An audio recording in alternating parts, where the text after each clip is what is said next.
Uh, Welcome, everyone. Welcome to the gathering for what is the final keynote. My name is Shailesh Kumar. My pronouns are he, his. I'm a member of the event organizing team and the moderator for this session. I want to make you aware that closed captioning is available. To view a live transcription, click the live transcript button on the bottom menu and select show subtitle. We also have ASL interpretation available with us. Also, in order to secure the space, you cannot rename yourself once you have entered. We are sorry if you are unable to add your pronouns to your name already, but we urge you to do so before you log into the next session. In dreaming of this event, our team was inspired by words adapted from Project NIA. Abolitionist futures are not compatible with white supremacy, settler colonialism, misogyny, heterosexism, transphobia, ableism, and classism. Yet these systems of oppression are all around us and affect even this event space. The hope our team has for this session is that organizers, presenters, and participants, particularly those of us who carry a lot of privilege, are mindful of the differential impacts of power and have the courage to hold to account anyone here who exercises power in ways that enact harm.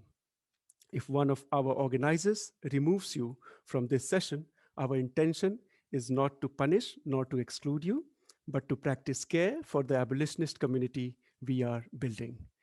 Now, I feel privileged to have the opportunity to introduce Jalil Muntaqim and really excited to hear him speak. So, Jalil Abdul Muntaqim is a former member of the Black Panther Party and the Black Liberation Army and is one of the longest held political prisoners in the world. He participated in NAACP youth organizing during the civil rights movement and as a high school student was a leading member of the Black Student Union. At 19 years of age, Muntaqim was captured in a midnight shootout with San Francisco police. When he was arrested, he was a high school graduate and employed as a social worker. While in prison in 1976, Muntaqim launched the National Prisoners Campaign to petition the United Nations to recognize the existence of political prisoners in the United States. The petition led to an international commission of jurists convening to investigate, and the commission found that the United States did in fact have political prisoners. In 1997, Muntaqim initiated the Jericho movement to demand amnesty for US political prisoners on the basis of international law. After many years of being denied the opportunity to attend college, he graduated with bachelor degrees in psychology and sociology. He has filed numerous lawsuits on behalf of prisoners. After around 50 years of incarceration, Muntaqim was released from prison in 2020. Uh, he has authored two books. Um, we Are Our Own Liberators, Selected Prison Writings in 2010, and Escaping the Prison, Fade to Black, Poetry and Essays in 2015. And I'll share the links to the two books in the chat box for you to access. So without taking any more time, uh, Jalil, you're most welcome to begin. Thank you so much for being here. Thank you very much, Charlize. I'm privileged and honored to have this opportunity to speak to your audience, your group of people. Hopefully, they will be able to glean something from what I have to share and what I have to offer. I'll be doing a lot of reading. I want to make that point clear because there's a lot of information I'm trying to get across, and hopefully, we'll be able to have some discussion at the end. I think it's important that we understand, in terms of our social order, how we play a part, either passively or not so. But in any regards, we play a part in what happens in society at large. And so it's important for us to understand what I'm going to talk about here. What part do we play? It's important for us to understand that part and make a determination, make a decision on how we're going to look at things in terms of what I often say being future focused. How we're going to look at the future. The imagination of incarceration. It is necessary for us to grasp the nature of the incarceration system, not so much as its origins, but the psychological conceptualization of its manifestation. It is well established that the first penitentiary, the Cherry Hill prison in Philadelphia, originally evolved out of a meeting that was held at Benjamin Franklin's house in 1787. It was by the Philadelphia Society for Alleviating Misery and Public Prisons. It was eventually constructed, Cherry Hill Prison was constructed in 1829, the Great House of Repentance, as they called it, or as it was known at that time. So I have to ask the question, what were they imagining? Here we are not concerned about the reason for the development of the prison, but ever more significantly, the fact that people envision such a system. They envision such a system that since been codified in the law. The manifestation of our collective humanity is essentially has been set into a prison, and the idea of that doing so would make society safer. That was the idea. Creating this prison would ultimately make society safer. The question is, has it? We know that the 13th Amendment of the U.S. Constitution did not abolish slavery, but rather codified it eternally in the legislative manuals of modern times. The exception clause instructs that, quote, neither slavery or involuntary servitude shall exist in the United States except for those who've been duly convicted of a crime. That exception clause. That speaks volumes it speaks volumes as to regards to our determination of our humanity and ideas that after the Civil War enjoined the peculiar institution of slavery into another form. So I beg the question, what were they imagining? In our contemporary times, one of the most damaging pieces of legislation exacerbated the racialized reality of prison in America. And that was the 1994 Clinton crime bill that lowered the age of persons who being charged with a felony and sent to prison. It established 3 strikes mandatory life sentence. It extended sentences to other crimes and put more police on the payroll to ensure more people would be arrested and put in jail. This mass incarceration rate ballooned the prison industrial complex. And in 1994, Wall Street began to heavily invest in prisons as the war on crime became a boom for Wall Street investors. One politician in New York State, a guy by the name of Dan Feldman, elected official, once said that prison has become the juiciest pork in the barrel. Again, I ask the question, what were they imagining? With over 2.3 million people in prison today, in jails and prisons today, the highest incarceration rate in the world, we have come to the conclusion that prison has evolved from the ideas expressed originally from Benjamin Franklin in this house in 1887 to the reality of prison in 2021. Well, my question to you is, has it really changed? Is the idea of rehabilitation and repentance changed? Or is prison still, the basis of the prison is still the same thing as it was in 1787? How has it changed in 2021? And what is our complicity in regards to the existence of the prison system as it currently exists? Or do we have any responsibility in regards to that? Now, I do not want to necessarily talk about or delve into the issues of racial inequalities of the criminal justice complex system, for the exception of understanding the power of ideas and the application of the law. The power of ideas and the application of the law. It is the application of the law that is important here. Why is it important? It was the law that permitted people to own other people. It was the law that made one human being 3/5 of a man. It was the law that said the black man has no right that a white man is bound to respect. It was the law that created the black codes and the Jim Crow segregation across the country. And so the law and how it's applied and how we understand the law is very essential to our own understanding of ourselves and how the law is being created. I remember one time as a young kid in San Francisco, I was basically raised in elementary school in San Francisco. And I was on my way to school and I had to ride the bus to school. And at that time, because of the Jim Crow era, I had to ride at the back of the bus. So this one morning, I decided, no, I'm not going to ride back the bus. I'm going to sit up front. And the bus driver told me, he said, listen, take your black ass to the back of the bus. And one white woman stood up. She said, wait a minute. I'll let him sit up in front with me. And the bus driver was upset about that, but he relented. So I sat up front with this woman. And when she got to a bus stop, she got off at a bus stop and she left. And I sat there. And as she left, the bus driver told me, hey, you, go back to the back of the bus. So I looked around, I stood up and I looked around to see if there was any other white person, any other person, period, that would come to my aid to allow me to sit up front. None did. None did. And so I walked back to the back of the bus, according to Jim Crow laws at that time. But it had a hell of an impression on me, that personal experience. And it informed me that there are some people that adhere to the law, that they will adhere to whether it is to their moral consciousness, to their belief in their own moral righteousness or not. And there's other people who will stand up against the law, who will say that, hey, this law is not according to my own social or moral consciousness, right? And they will rebel one level or another. And so there are two lessons, and perhaps maybe three lessons that we have to consider in regard to this particular experience.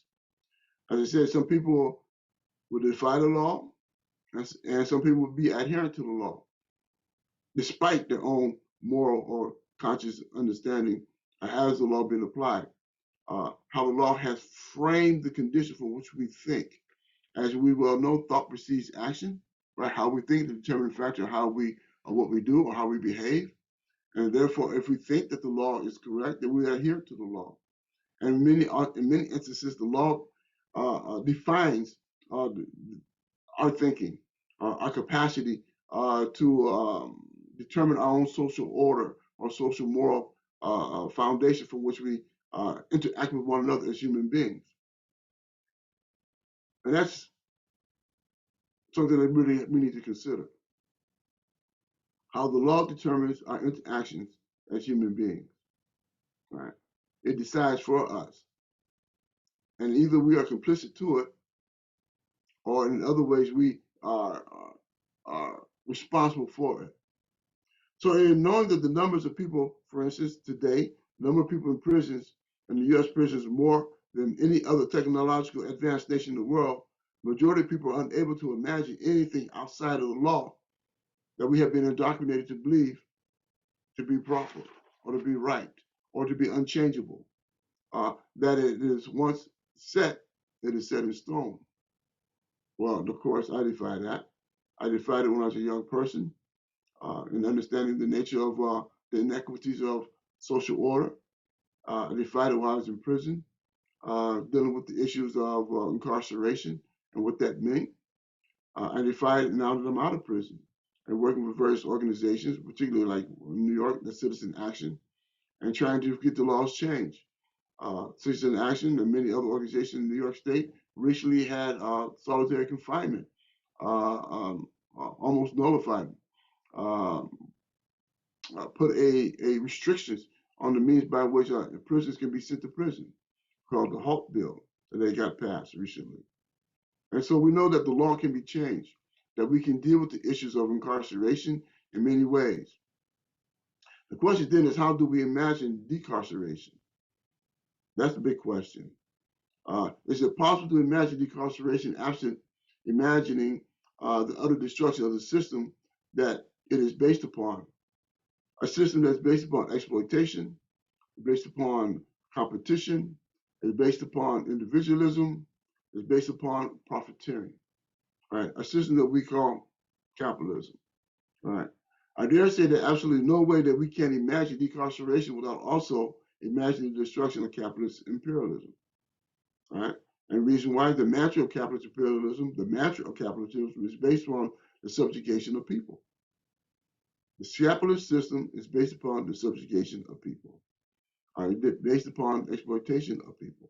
It's based upon the means by which you can profit off people's labor, right? For capitalist exploitation, to colonialism as a way, to neo-colonialism as another means. An order system of governing the American people and how we are complicit, again, consciously or unconsciously, in support of this system, either by our own treasure, taxes, and etc., or by the blood of our young men and women who goes off to these wars of imperialist wars. Uh, and so we actually essentially either consciously or unconsciously champion the cause that impresses people, not only here in the United States, the domestic 3,000 by 2,000 mile territory that we call the United States, or by the way of the international ventures of capitalist corporations throughout the world. And so it is with this understanding we need to come to terms that this system of government is one that seeks to imprison,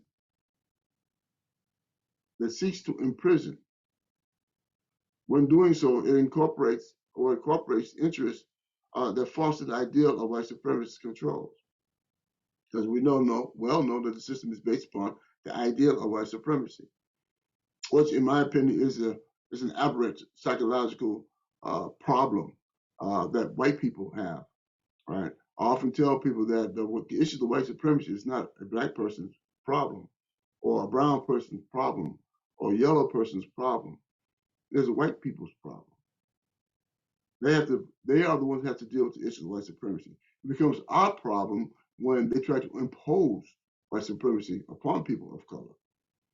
And so it is important that we understand that in the essence, that white supremacy as a system of government is a white people's system of government, right?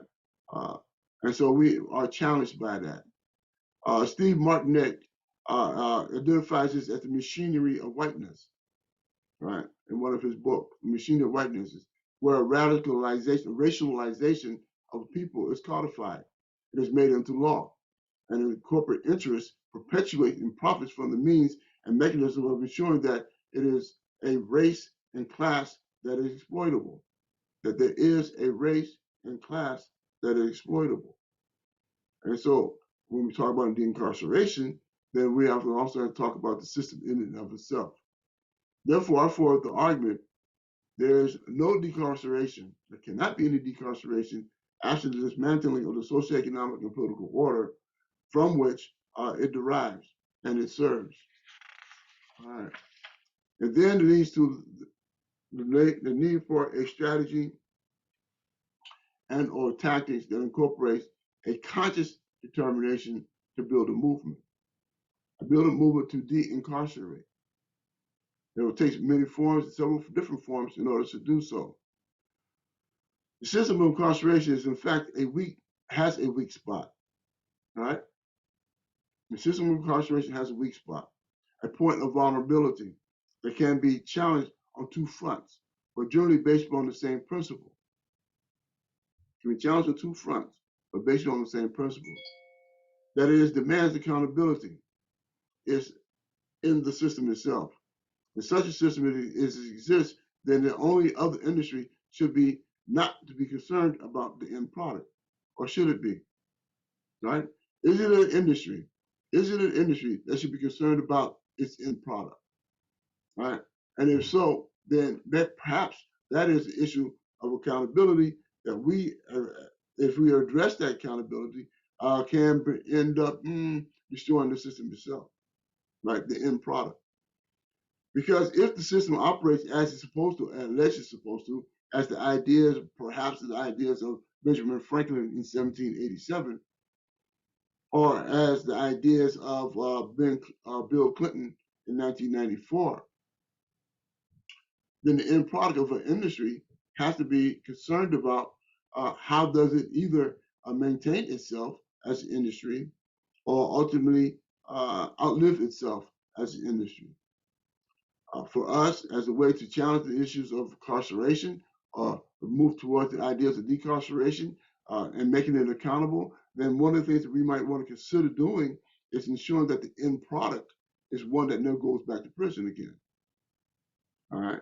That we create conditions inside prisons of some say reformism. I'm more apt towards the idea of abolition or abolishing them. But in terms of the ideas of reformism as a weakness, then we can understand that prison system, as it operates, is in product. If we were making it accountable, then the individuals who would leave prison from that should not ever come back. Right? We have been transformed or have been evolved as a new person, able to be an asset to society at large rather than a continued liability to social order. Right? So that is one of the ways that we can challenge the system to ensure that the end product is the results that serve as one idea thought is the safety of society at large. I don't know whether that is something that we have really taken consideration in terms of our own ideas or our own moral and ethical principles in respect to putting people in prison in the first place. That we haven't really taken into account what would be the end product after they serve their time. And so, again, it goes back to the question of the law. How do we see the law and how we conceptualize the law and how we manifest that law and how we interact with that law, basically how we interact with one another as human beings on the basis of the law. So that's one of the ideas we can move forward in regards to decarceration, making sure that the end product comes out a whole person and with all the skills that they need to be an asset to society rather than continue liability. Maybe perhaps the idea that we change the paradigm of how we think about incarceration and think about prisons as being more than a question of punishment, but more than a question of how do we serve the needs of the community at large. Right? If we're removing these individuals from the community and claim that we are going to rehabilitate them, then we should provide for them inside prison all the needs, all the tools that they need become out of prison as a transformative person. Right? That means everything from education, vocational training, health, mental health, and everything else that is not necessarily provided in society at large for these individuals who are more often than not caught up in the prison industrial complex system by virtue of poverty. And many of us don't want to take into account that poverty is the motive force, the degenerative factor of creating crime. And so if we don't deal with the issues of poverty in these communities, that the majority of individuals find themselves getting caught up in the criminal justice system, if we're not dealing with the issues of poverty, if we're not dealing with the issues of redistribution of wealth in this country, then in the next instance, then we have used the criminal justice system, we must make it a system that operates for the better interests of community at large. We have to change our understanding of prisons. We have to change our understanding of the whole paradigm of how the prison system came into existence from 1787 to today. So how do we get to that point? Well, most recently, as a result of Michelle Alexander's book of the new Jim Crow, we come up with these new terminologies, right, new ideas, right? Mass incarceration, as an example. Many years prior to the book of Michelle Alexander, I wrote a piece called Cold War of the 90s, where after the crime bill, Bill Clinton's crime bill was produced, I made the argument that they are essentially creating laws that are targeting our community, the Black community, the brown community, people of color's community, for the purpose of establishing this new industry. So since the deindustrialization of communities since World War II, we have found the continued growth and development of the prison industrial complex. They create the laws to serve the interests, serve corporate interests, right? And other ways to find other means by which they can profit over people's lives by way of incarceration. And so we must make the system in itself accountable for what it claims it is intended goals are, right? To transform and also make people, again, as I stated, an asset to the community rather than a continual liability. And so that's one way to address the issue of abolitionism. to ensure that prison's end product is not the same person that went in, but an entirely different person when he comes out. The second means by which we can challenge the incarceration system is what they call BDS: boycott, divest, and sanctions. Because prison has become big business, there are all types of organizations, all types of corporate entities that are engaged and involved with the prison system.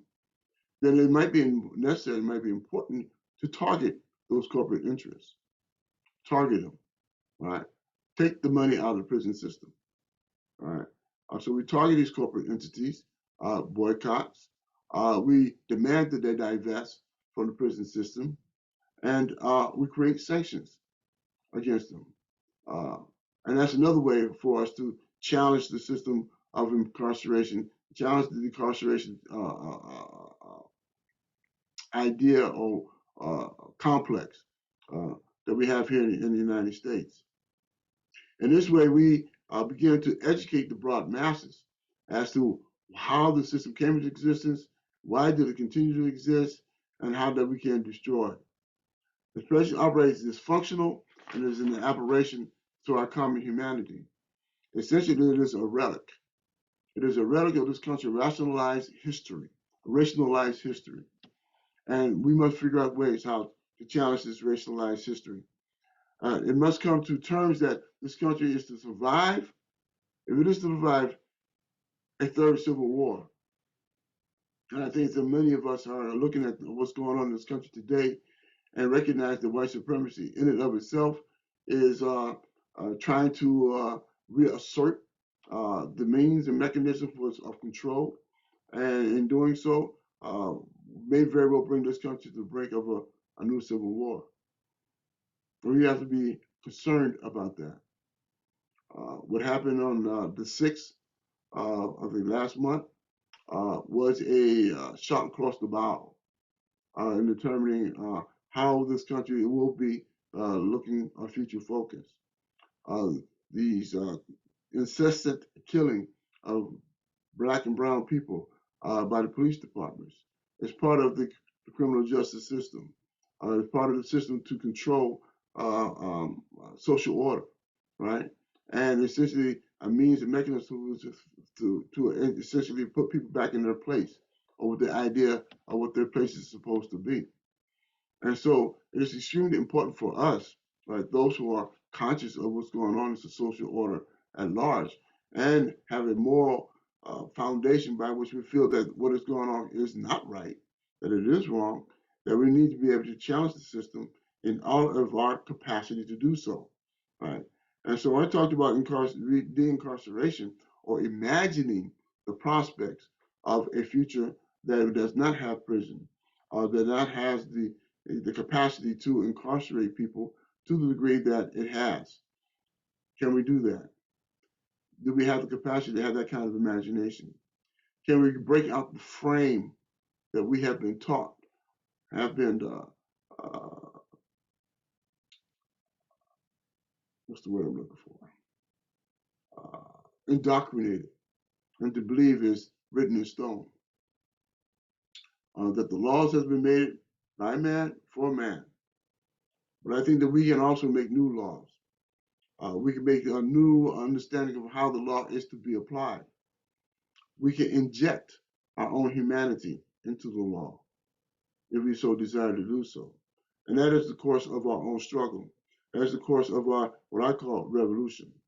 Now I take this word revolution, and I want important for me to express this, that I identify myself as a revolutionary. But what I have done over the years is take the R, a revolutionary, and drop it. And when you do so, what do you have? You have the word evolutionary. And so in our thinking, in my thinking, in terms of the processes for which transform our social order, right, it's an evolutionary process. It's an evolutionary process. And the means by which we do so, we would then identify as being a revolutionary process.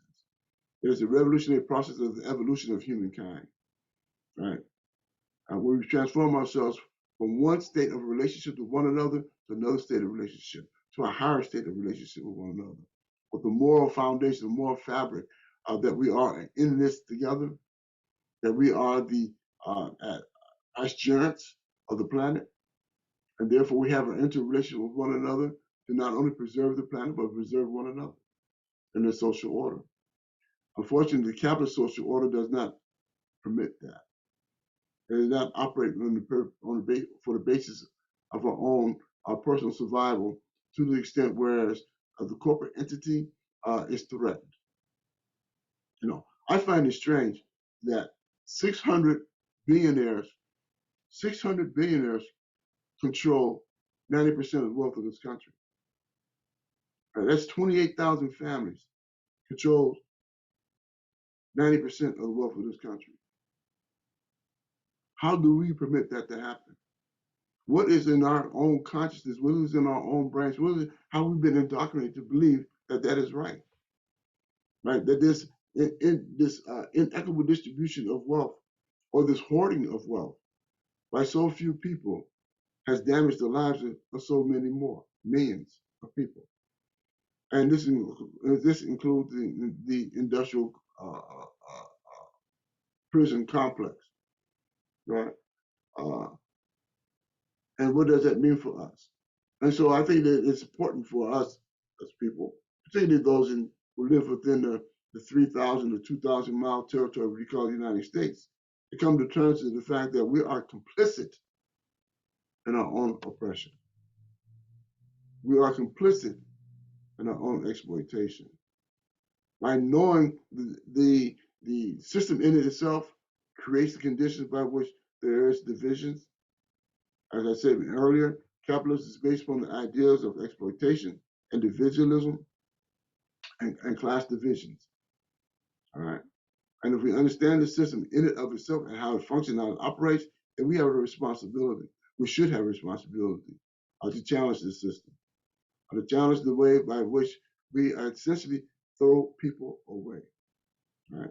Throw people away by virtue of creating conditions of poverty and then criminalizing those who are poor. The criminalization of poverty, right? And it's part of the system. And we codify that in the law and we allow it to happen. We are complicit in our own oppression.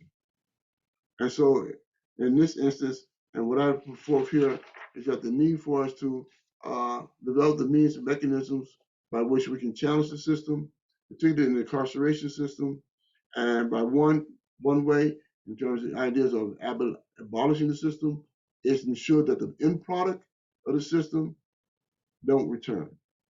That these prisons, institutions, becomes institutions of higher education, becomes institutions of training, training for the individual can come out of prison and have the job, be part of the job market automatically, and not have to be worried about the issues of recidivism or have to return back to criminal behavior, criminal activities in order to survive, what I call illegitimate capitalism. All right? Illegitimate capitalism because they engage in criminal activities, but their moral values, their ethical values are that of the same as the bourgeoisie. They want to live the good life, right? But they're applying illegitimate means in which to attain the social values of the bourgeoisie, right? Illegitimate capitalism. And so for us, for many who are concerned about this particular issue, then our task is to ensure that the system itself, the prison system itself, end product, like any other industry, is a good end product. But when they come out of prison, that they no longer have the idea or even the desire to be engaged in the criminal behavior and criminal activities, right? And second of all, the approach may be that of BDS, all right? Boycott, divestment, and sanctions. Those corporate entities who are invested into the prison industrial complex, right? They need to be challenged, right? Take the money out of the system. Take the money out of the system. It helps serve the issues of for the system to collapse, right? And so that is the idea that I want to put forth today in this talk in terms of issues of decarceration, being an abolitionist, and approaches that we may be able to consider in terms of our strategy and tactics. Having said that, having offered this idea, right? this new imagining for us, being future focused.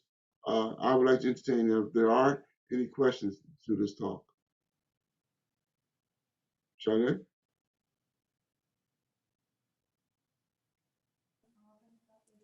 Okay.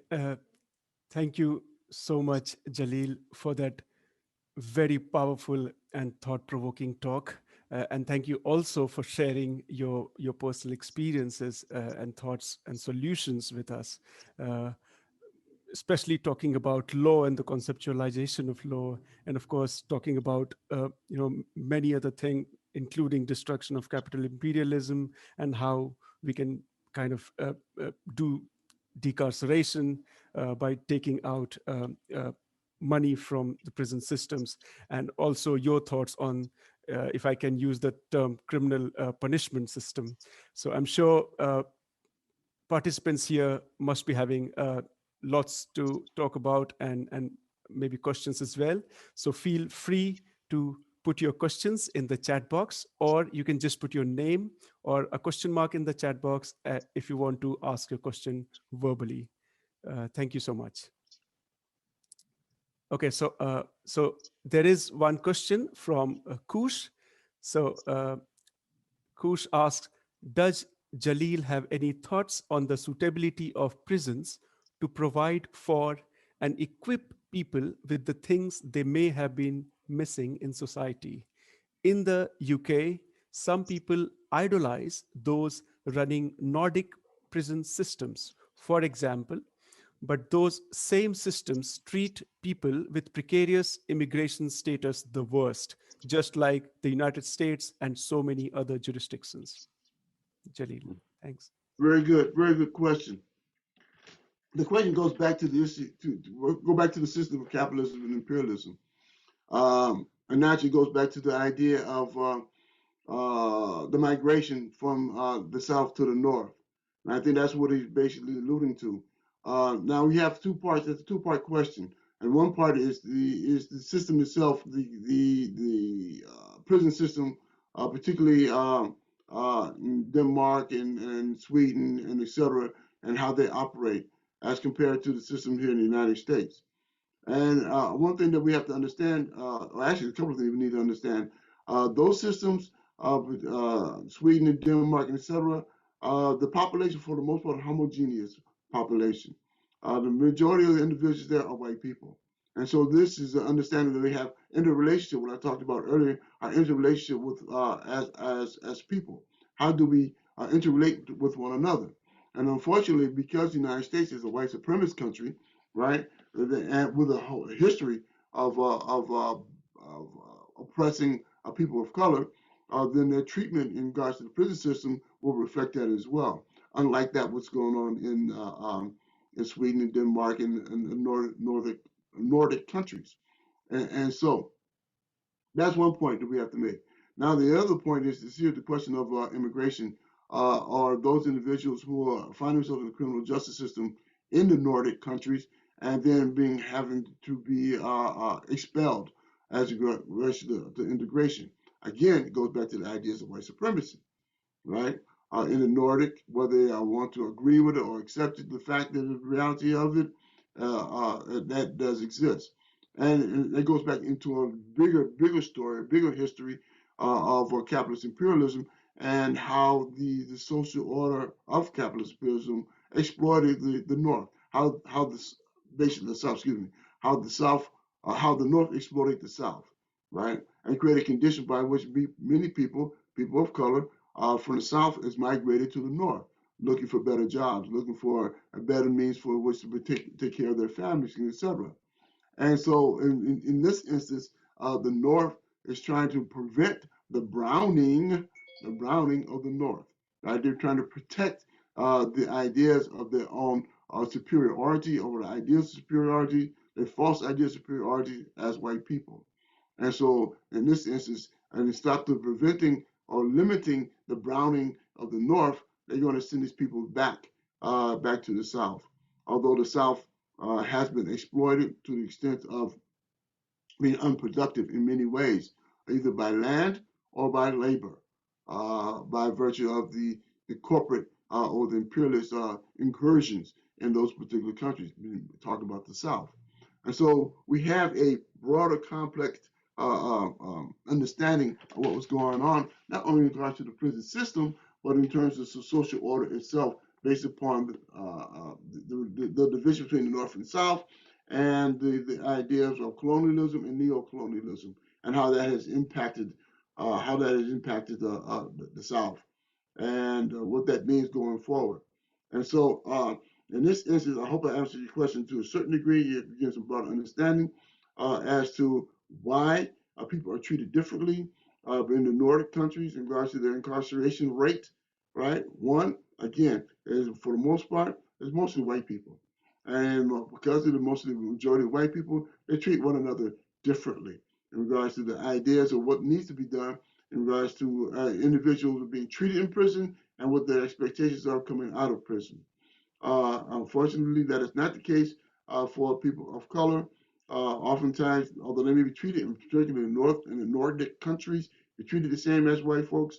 But the ultimate goal is to get rid of them, to get them out of their system, not only out of the system, but out of their country. Here in the United States, of course, that is not possible. We live within the system, and so it's a question of maintaining order, the order of white supremacy, right? And so that's the issue. Now, the second part I'd like to raise is that in regards to the outcome, the end product. Um, if it is an industry, as we know it is, that it's extremely important that the end product becomes one that is, for, again, as I mentioned several times already, an asset to the community rather than a continual liability, right? And one of the ways that I thought, one of the days that I did many years ago, I tried to create a program inside prison. It did not, wasn't successful, we never able to get it off the ground. Whereas the industries inside prison would have a corresponding relationship with unions outside of prison. And so that an individual inside prison will engage in certain types of skills and automatically become released from prison, that he would be part of a union on the outside and part of the labor force on the outside. Had that kind of interaction in terms of the relationship inside prison and outside prison. Unfortunately, here in the United States, they do not allow prisons to unionize. All right, because they become unionized. The opposite word of unionized is unity, right? And they don't want prisons to become unified in that capacity, where they can demand the labor rights, as an example. All right. And so that is a problem. But it is an idea, again, what I talked about, being accountable, right? How do we make the system accountable? And one of the means that we can do so, or one of the ideas that we do so, is to ensure that the unions in the streets are part of the union system inside prisons. And so the skilled labor that we're expecting to have come out of prison will have a job waiting for them when they do come out. So that's a new way of reimagining the prison system. We're not there yet, but it's an idea that we need to try to consider in regards if there's going to be a serious abolitionist movement or a serious reform movement. Thank you so much, Jalil, for that answer. We have a question from Marina. Marina, go Hi, ahead. thank you. Thank you so much, Jalil. It's good to finally meet you, even if it's digital. I know we've been corresponding before the conference. Thank you for that. So my question is, you talked about the possibility of another civil war, about evolution as revolution. And what I want to know is if you think that's inevitable for the kind of structural transformation that's really needed to address inequality and injustice. If it is, what do you imagine that looking like?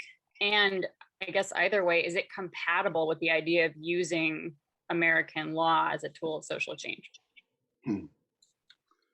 Another very good question. Is it inevitable? That depends on the American population. It is their decision as to how they envision themselves in the social order from which we live in. If we believe that we can challenge the 600 billion people who controls 90% of the wealth without a revolution, then that's something that we need to seek the means in which to do so. Inevitably, I do not believe that is possible. I don't believe that is possible. I think that the old die hard. right? They would not give up their wealth. They would not give up their capacity to control. They would not give up the means by which they can continue to exploit people. And therefore, the issues of redistribution of wealth in this country will ultimately be, in my thinking, it's going to be bloody, right? It is not going to be easy. And in fact, the white supremacists are already armed to the teeth, and they're preparing. Right? Is the left, for the most part, was unprepared for what the right wing is already prepared to do to maintain the order. And unfortunately, again, for many white people, right? Again, like I mentioned before, um, white supremacy is the white people's problem, right? It's only a black people's problem or people of color problem when they try to impose it upon people of color. That we have to resist the ideas of this thing being imposed upon us. But white supremacy in and of itself is an aberration in one's thinking, right? I almost equivalent to a neurosis. I think it's a neurotic thinking that you are in fact superior to any other people on the planet, superior to other human beings. This idea of inferiority and superiority complex is essentially what it amounts to. And that in itself is an aberration. It's a neurosis. And we have not addressed it. White people have not addressed their own neurosis. They have not addressed their own trauma, unfortunately. And therefore, that trauma carries over and affects other people, and it makes it traumatic to other people in regards to their relationship. So, in this instance, in my thinking, in order to change the social order, it's imperative that people, particularly white people, also go through this transformative process. And if they were to do so, then it lessens the likelihood of a violent revolution. It lessens the likelihood of that transformative processes for all people of our own humanity to suffer the ideas of violence. But unfortunately, I do not see white people making that transformation. I do not see white people taking the necessary steps to identify their own humanity in relationship to the world humanity. And so, absent that, then I think the greater probability that this country is in for some serious times moving forward. The capacity for capitalism to continue to exploit and reap profits has diminished. It is diminishing on many different levels. And because of that, it is hardening in its capacity for those individuals who are hoarding wealth to continue to hoard wealth.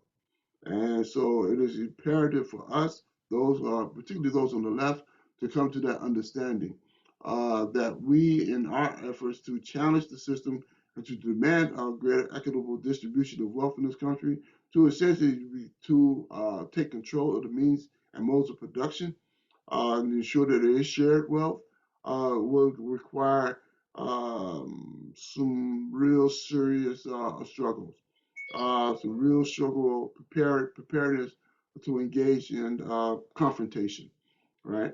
And the way that we do so, well, there's determining factors. I will not propose how we do so, especially not in this forum. But I think there's something that that has to be part of the overall discussion. How do we build a way that is less racialized, right?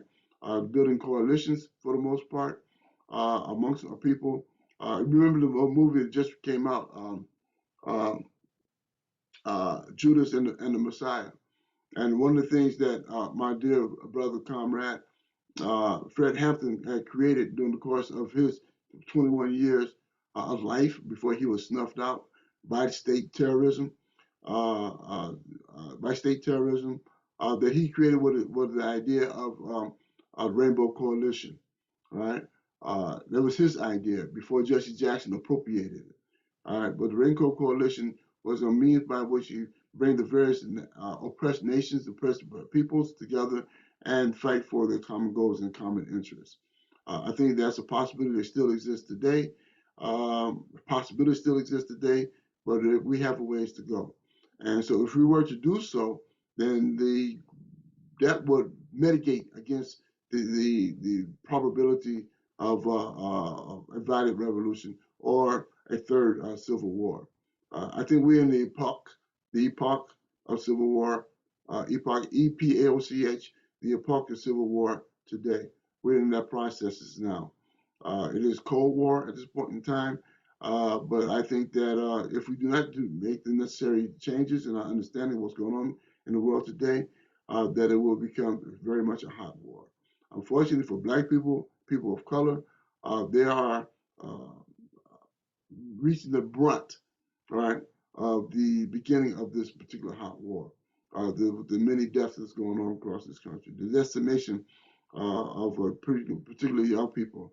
You know, several years ago, about 20 years ago, they said that the Black man's life expectancy is less than, his mortality is less than that of men of Bangladesh, right? That speaks volumes in terms of the social order from which we live in, and how they think of Black people, particularly Black men in this country, right? At one time, there was also said that a Black man is an endangered species in this country, right? It speaks volumes as to our relationship and our interaction in regards to the issues of Black and brown and white people, interaction with one another. And so this is a reality that we, for the most part, take light of, right? And we shouldn't, because as we have evolved today with this new trend, a new ideology, not new trend, not new ideology, a new trend, a new tendency called Black Lives Matter, or Movement for Black Lives, you know, it begs the question, why in the world would this idea even have to be raised? Why would anyone have to even raise the question of the value of people of color or the value of Black lives, right? And it's because this social order and society has devaluated Black lives for so long, to the point that we even have to bring this question and make it a part of the national debate, right? It should not even have to be debated, right? All lives has value. So why would not Black lives? Thanks, Jalil. So we have an opinion. There are political prisoners in some countries, such as Turkey. Let's say before abolishing the prisons in Turkey, the first problem is the lawmakers in Turkey. They create the problem by making nonsense law. They make law at favor of the authorities. People ignore the prison system since they are not open-minded. If someone commits a crime, they just ignore what they did or what is the reason this person in prison. If someone was found guilty, then the public don't question why or how. Overall, the authorities create the problem by making nonsense law and dividing the communities based on their opinions or ethnicity and so on. Would you like to comment on it? And then we can move to the next question. Thank you, Jalil. Yeah. Thank you. Thank you for the question. I like the idea of what he called nonsense law. That's a very interesting terminology. Nonsense law. No, I have to beg to differ with that. No law in and of itself is nonsense. It has a purpose, and because it does have a purpose, it has consequences. Right? Law has consequences, and so there's intentionality in the purpose of creating law. It is for the purpose of creating some kind of social order, one either for the greater good or not for the greater good, is the creation of law. And so for us, particularly in the United States, I have made mention of several ways that the law has been changed from the issues of where slavery at one time was part of law. The Black Codes was part of law. Jim Crow was part of law. The idea of segregation is also part of law. And so we have the responsibility to change the law, right? To ensure that the law is more adherent to our own personal ideas, personal ideals, and our own values, social values, and our own humanity. So if I understand the question is one of how is the law being applied, right? And those who create the law. And so again, it goes back to the part where we have to take personal responsibility as to how the law is made and how we adhere to it, right? Again, I gave you a story of what happened to me as a young child riding the bus, right? And there's one woman stood up and says, no, right? Now imagine us all standing up and saying, no, the law has to be changed, right? This is what we did recently here in New York on a smaller level in regards to issues of solitary confinement in the prison system. We said it is inhumane, and the law was changed. So mitigating against the kind of experience I had once had when I was in prison. I had one time in solitary confinement for over 9 months. Solitary confinement, right? We're keeping people in prison in solitary confinement for years at a time, and the kind of harm, the kind of trauma that it creates. And so the law is changed. And so in this instance, both in India as well as here in the United States, when people rise up, they can change the law. Thank you, Jalil. Uh, Being a law graduate myself, I can relate to it so much. And also, I think we can discuss about the legal autocracy, the rise of legal autocracy around the world in the last couple of years. But then I think we have another question. So let's go for that question first. The question is, I am new to all of this. And so I am curious what an everyday abolition praxis might look like. What does that day-to-day work look like to you? Okay. Thank you. Another part of that last question I don't think I fully answered is the question of the existence of political prisoners, right? Um, that praxis, okay. In 1977, while I was in San Quentin prison, I initiated a national campaign to petition the United Nations in regards to the existence of political prisoners in the United States. In 1978 to 79, then ambassador to the United Nations, I think it was named Andrew Young, he was asked a question in Paris whether or not political prisoners exist in the United States. And he answered truthfully. He said perhaps thousands. At that point in time, President Carter admonished him for making that kind of statement. And eventually led to him being expelled after he also made a statement in support of Palestine, expelled from the office of ambassador to the United Nations. That's Andrew Young.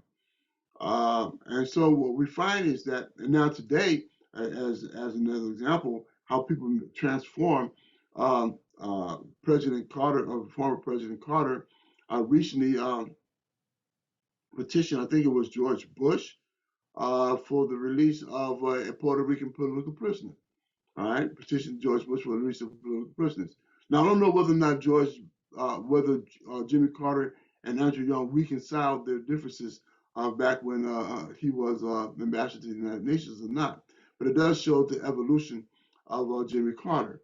And so we find that the processes and the praxis of law can be changed by way of our changing our thinking. Right. Again, I made mention earlier, I said thinking the determining factor of our behavior. So how we think is the determining factor of what we do.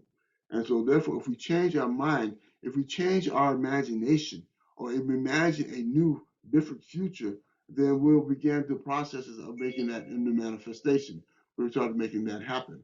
We'll build the kind of institutions or the organizations that will manifest those ideas, right? Ideas. And so that praxis, as the question I believe mentioned, is the way that we develop our relationship with one another and build institutions towards the ideas of abolition. Again, I gave you two ways that we consider moving forward tactically, right? Ensure the accountability of the system, that if it's going to function, that it functions to the best interest of the social order at large, right? And two, BDS, right? Get the money, take the money out of the system, right? That also means now, again, part of that dialogue is it has to be transformative for social order across the board, right? And that means that in order for us to really transform ourselves as part of the revolutionary process or the evolutionary process, we have to change the system from which, again, how wealth is distributed in this country. And we were to do so, right, as an example, as part of the process, revolutionary process, evolutionary process, then we began to change our behavior with one another as society at large, right? Just imagine, right? Again, we're talking about imagination. Just imagine the 600 million, the 600 billionaires in this country were to relinquish at least one third of their wealth, right? What effect would that have in the impoverished communities, right? In terms of a relation to one another, what effect would that have in preventing the mass incarceration? Example, if in fact crime is a progenitor from poverty, poverty is a progenitor of committing of crime, like it generated the factor of committing of crime. And so if we were to address the issues of poverty, right, deliberately, intentionally address the issues of poverty, then we are in essence delivering a huge blow to the mass incarceration or the prison industrial complex. Massive, massive. And so the goal is back into, again, if you're talking about a praxis, right, then we have to be deliberate intentional in our fight for redistribution of wealth, right, to ensure that we are dealing with the issues of poverty, dealing with the issues of racial relationships or racialization, most often racialization of the law. I made mention of, as an example, the 1994 crime bill, Bill Clinton's crime bill, where they created laws for the issues of crack distribution as opposed to powder cocaine, and how there was a 10 times difference in regards to punishment for an individual who holds a small amount of crack cocaine to the amount of quality of a person holding pure cocaine, right, as a drug, right? And the reason why, because one, it was racialized crack cocaine to people of colors, poor people, whereas it was racialized in regards to the issues of large quantities of cocaine to white people. And so there's a disparity in where the law is applied. It's racialized. And so, again, it goes back to our own imagination and challenging the system to create the laws, right? And I'm not so much in favor of electoral politics, but I understand electoral politics as a tactic. And so, therefore, we need to make the kind of argument or make the kind of moves in terms of organizing that we produce our own candidates, candidates who are not adherent to or not abide to the corporate interests, but have real people interests at heart. Thank you so much, Jalil, for your thoughts on that question. We are running short of time now, but I'm sure these are such important conversations that we need to have beyond this space, and I'm sure we all will continue to have these conversations. Now, I would like to take this opportunity to thank Jalil, and also to thank Brenda and Audrey for helping us with the ASL interpretation, and thank you to all the participants for participating in this keynote. We would encourage you to bring critiques to the conference at our conference close session. Sure. Can I make one more comment, if you don't mind? Yes, absolutely. Go ahead. For yes. everyone who's watching this and who will watch it in the near future, right, I ask you to log on to www.spiritofmandela.org, right? It is a program, a campaign that we are now engaged in, the Jericho Movement, which I'm a co-founder of. We are bringing the international jurists to the United States to deal with the issues and questions of political prisoners, and we are commemorating the 70th anniversary of Paul Robeson and William Patterson's charge of petition they brought to the United States in 1951. We charged genocides. We are bringing those same issues again in October 22nd to the 24th. I ask everyone to check spiritofmandela.org and join and support this important International Tribunal 2021. It is extremely important. Thank you so much, Jalil. We have shared the link to all the attendees here. And thank you so much, everyone. The next session is in 15 minutes, so see you all again. Thank you. Thank you so much, Jalil. Thank you.